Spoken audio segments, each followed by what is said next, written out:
The role of a rabbi in today's Judaism is actually very complex, probably more so than in previous times in Jewish history, because we're living within cultures that their clergy functions differently than a rabbi functions, and it's very easy to import roles from other clergy and put them onto a rabbi and have that expectation of a rabbi.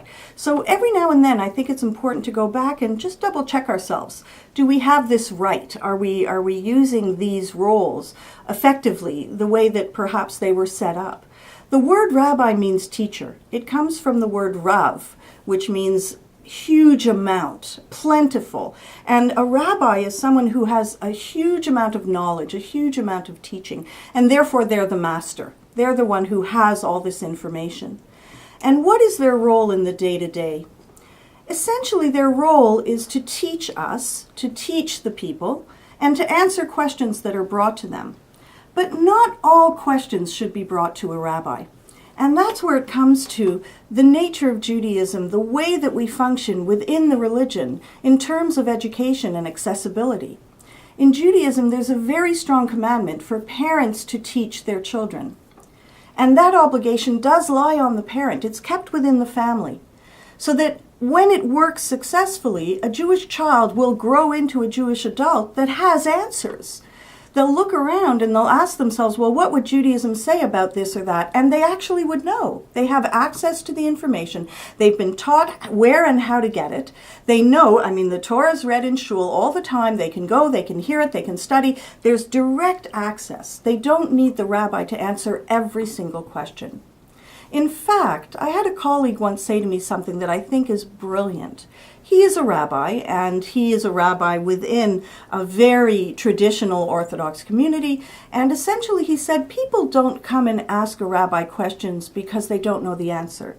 They come and ask the question because they do know the answer. It's not sitting well with them. It's not sitting comfortably with them. So they're asking the rabbi to use that person's wealth of information. Maybe there's another answer. Maybe there's a way to work through this answer with more information than the average person would have. And that, to me, is definitely the role of a rabbi.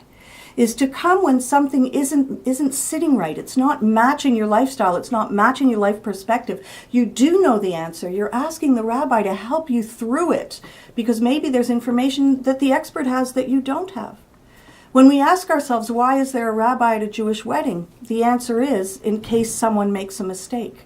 You don't need a rabbi present in order for a Jewish man and a Jewish woman to get married. They essentially marry each other. They marry themselves, and you have two witnesses to see it. That's all you need. Now, should something go wrong, now you want the expert there. Now you want the rabbi there, so you can ask the question. What I hear a lot about today are people who won't make any decision in their lives before they go and ask a rabbi. And not just major decisions about should I get married, should I marry this person, when should I get married, now that I'm married and I don't have 2 pennies to rub together, should I have a child? These are things that I'm not exactly sure the role of the rabbi is the one that speaks to every single decision because then there's no end to it. It comes down to the very mundane about shopping lists and about social lives and friendships, and the person basically shirks all their responsibility and just says, I'll go ask the rabbi. I think, again, we need to sit down and do a double check. Is that what that role was really meant to be? Because certainly Judaism is about individual responsibility. It is about accountability. We are supposed to take control of our lives and not turn around and hand over our lives and our free will to anyone else. Doesn't matter who that is.